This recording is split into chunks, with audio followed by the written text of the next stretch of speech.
Podemos ver en esta representación un dipolo donde en un instante tendremos por una de las varillas electrones circulando en un sentido y por el otro brazo de cuarto de longitud de onda, electrones circulando en el otro sentido. La circulación de electrones cambiará su sentido de acuerdo a la frecuencia de la señal. Podemos ver en verde los vectores campo eléctrico y en negro los vectores campo magnético, que serán perpendiculares al plano generado por los vectores campo eléctrico. A medida que el campo eléctrico va aumentando, los campos magnéticos van disminuyendo, y en esta gráfica animada podrán ver los cambios de circulación de corriente en los dos brazos de la antena y cómo se van modificando los vectores campo eléctrico a medida que se propagan. Obviamente sabemos que en perpendicular al campo eléctrico tendremos los vectores campo magnético, que también irán aumentando y disminuyendo en proporción. Si queremos ver una gráfica animada de la misma antena, ahora referida a los campos magnéticos, vemos cómo sobre los dos brazos de la antena está cambiando la circulación de electrones, siguiendo la frecuencia de la señal, y cómo se generan los campos magnéticos representados por esos vectores que se cierran sobre un lazo con un sentido de giro igual a medida que se van alejando de la antena. Los campos eléctricos estarían perpendiculares a la pantalla.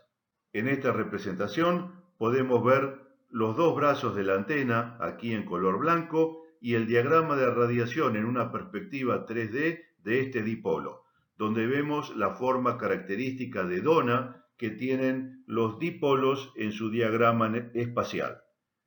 Si proyectamos sobre un eje paralelo al piso, tendremos el diagrama horizontal. Si proyectamos sobre un eje paralelo a la pantalla, tendremos el diagrama vertical del dipolo. Acá podemos ver un corte de nuestra dona con la antena en el medio y la dirección de máxima radiación hacia adelante y hacia atrás de la antena. Obviamente, si nuestro dipolo ahora está horizontal, es decir, en este caso tenemos un dipolo con polarización horizontal porque la corriente es horizontal, el campo eléctrico es horizontal y el campo magnético es vertical, la dona tendrá ahora esta forma, transformándose en una antena directiva, porque si tenemos una persona en esta zona, claramente va a tener una buena transmisión y recepción en esa dirección, pero en esta otra zona del espacio, donde prácticamente vemos que no hay radiación electromagnética de nuestra antena, la propagación de señal será extremadamente baja y la transmisión y recepción serán prácticamente nulas. En este dibujo vemos distintos formatos que puede adoptar un dipolo, desde dipolos cerrados como los aros magnéticos, las llamadas antenas de ferrita, típicas en los receptores de AM y FM, donde la antena es este cable enroscado formando una bobina y el ferrite es el núcleo que le da las características de reactancia adecuadas para poder sintonizar los anchos de banda de las frecuencias que nos interesan, antenas en H formadas por dos conjuntos de dipolos o directamente el dipolo de media longitud de onda, que aquí en el dibujo faltaría indicar que obviamente está aislado aquí en el medio y está formado por dos conductores de cuarto de longitud de onda. Entre los dos generan esa media longitud de onda que ahí se indica, y pueden ver las flechas que están indicando las direcciones de máxima señal de estos tipos de antenas. Aquí vemos la línea de alimentación de la antena. Supongamos que es un coaxil, es decir, una línea desbalanceada, de forma tal que aquí tendremos un balún porque tenemos que unir una línea desbalanceada como el coaxil con una balanceada que son los dos brazos de la antena. Y la antena propiamente dicha está formada por este conductor que tendrá un cuarto de longitud de onda y este otro conductor que tiene otro cuarto de longitud de onda. En los extremos habrá aislantes de forma tal que si sigue algún tensor o algún elemento mecánico para fijar la antena en su posición, estos elementos no queden eléctricamente unidos con la antena propiamente dicha, ya que estarían modificando su longitud. En esta torre vemos un conjunto de 8 dipolos en B invertida. Los dipolos están formados por estas barras de aluminio que vemos aquí, que en lugar de ser rectas, tienen un ángulo que supera normalmente los 120 grados. Es decir, el ángulo sustentado entre esta barra y esta otra es de 120 grados o mayor a ese valor angular. El hecho de modificar el dipolo para que tenga ángulos mayores y formar lo que se llaman dipolos en B invertida, se hace para dos cosas. En primer lugar, se modifica ligeramente la forma del diagrama de radiación y en segundo lugar, se modifica la impedancia característica de la antena, con lo cual se logra hacer una adaptación de impedancias entre la línea de alimentación y nuestra antena, cambiando su posición física, modificando sus características físicas. Normalmente cuando ven estas torres con un conjunto de 8 dipolos, estos dipolos, tanto sean en B invertida o sean dipolos convencionales, están conectados en una configuración que se llama enfasado, es decir, se mantiene la fase entre cada conjunto de dipolos para que la señal, el diagrama de radiación que sale de este conjunto, sume la ganancia de cada antena en fase. Otro tipo característico de dipolo es el dipolo doblado. El dipolo doblado está formado por un dipolo donde esta parte de la antena tiene un cuarto de longitud de onda, está doblada, lo cual le da características inductivas, y sigue aquí otro cuarto de longitud de onda.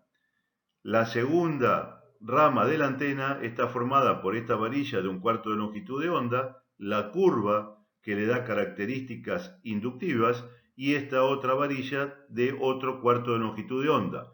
Por lo tanto, toda la antena tendrá una longitud de onda completa, un cuarto más un cuarto más un cuarto más un cuarto. Cabe destacar que aquí, en esta parte, los extremos están aislados, no se están tocando. Son dos ramas de media longitud de onda, obviamente aisladas entre sí. Aquí vemos la alimentación por una línea de transmisión coaxil que alimentará a la antena aquí mediante un balún, porque esta es una línea desbalanceada y la antena dipolo doblada es también una línea balanceada. El hecho de fabricar este dipolo doblado modifica nuevamente la impedancia característica, que en este caso aumenta. Fíjense que un dipolo que tiene una impedancia característica de 50, 60, 70 ohms, en este caso ha pasado a tener 300 ohms de impedancia característica. Ya les dije, tiene una longitud de onda completa. Hay un acoplamiento inductivo, eso se debe a las curvas que le da características inductivas, y hay características capacitivas, ya que acá tenemos una rama conductora separada por un aislante, un dieléctrico que es el aire, y otra rama conductora conformando el otro cuarto de longitud de onda. Es decir, aquí tenemos un circuito LC aparte de la resistencia de radiación de la antena. Estas antenas, por el hecho de ese circuito de acoplamiento inductivo y el circuito capacitivo, tienen más ancho de banda que un dipolo convencional o estándar. Cuanto mayor sea la frecuencia de la señal portadora que vamos a emitir o recibir con esta antena, menor va a ser la separación, la distancia entre las líneas de cuarto de longitud de onda.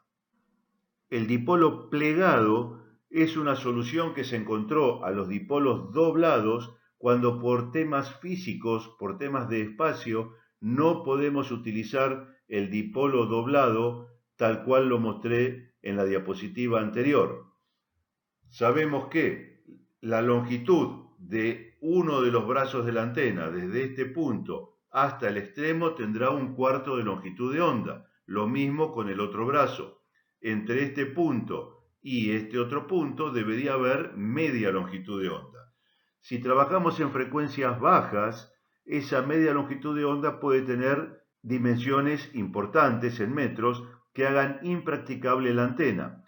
En esos casos, la antena dipolo doblado se la pliega, es decir, se disminuye el largo físico que va a ocupar la antena, simplemente plegando, doblando toda la antena para que tenga esta forma circular, con lo cual se puede utilizar antenas dipolo de frecuencias elevadas y por lo tanto de dimensiones importantes en lugares más pequeños. Lo que se pierde es la posibilidad de trabajar con frecuencias altas. Los dipolos plegados funcionan muy mal en frecuencias altas y los van a ver solamente en frecuencias bajas.